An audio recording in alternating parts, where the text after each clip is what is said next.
Сайн байцгаана уу? 2026 оны 3 сарын 18-нд шинэ сар маань гарч байна. За энэ шинэ сар бол маш олон шинэ эхлэлийг тавих боломжийг хангасан.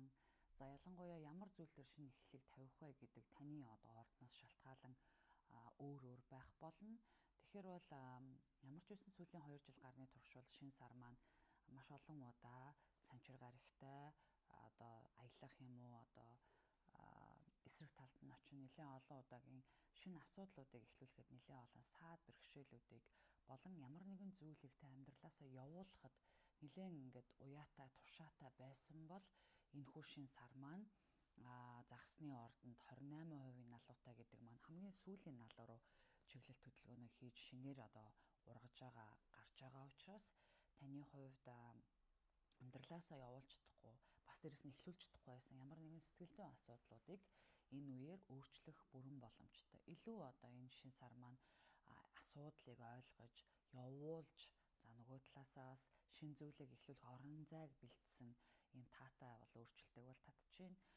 Нөгөө талаас бол нар маань 20-нд маш олон эерэг өөрчлөлтүүдийг татаж 3 сарын 20-ны өдөр нар хоньны орд руу орж бод гариг маань урагшлах хөдөлгөөнийг хийнэ. Тэгэхээр бол энэ үеүүдээр анхаарах ёстой зүйл гэвэл мэдээж үргэлжлүүлэн дараагийн 2 хоног бол яаран төлөвлөгөө гаргаж хэрэггүй шин сар маань эхлээд танд болохгүй байгаа асуудлыг чинь болон урд хожид сэтгэл зүйд үүссэн гацаа саадуудыг чинь дахин харуулах бүрэн боломжтой.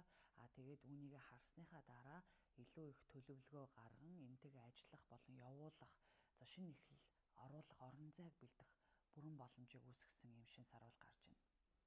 За нөгөө талаас бод гариг урагшлах хөдөлгөөнөө хийгээд эхлэхээр таны хувьд угаасаа шийдэх гэж байсан асуудлуудаа шийдэх. За дээрэс нь нар маань хоньны орд руу шилжилт хөдөлгөөн хийснээрээ мэдээж маш олон эерэг өөрчлөлтүүдийг таны амьдрал дээр татнаа. Тэгэхээр илүү хурдцтай асуудлыг илүү шийдэмгий болгох, илүү зоригтой алхам хийхэд чинь нөлөөсөн үйл явдал эхэлж байна. Тэгэхээр бол мэдээж альва энэ жилийн 2026 оны хамгийн олон шинэ өөрчлөлтүүдийг бол хурдтай үр дүнг авчирсан сар бол өөрөө 4 сар болох нэ.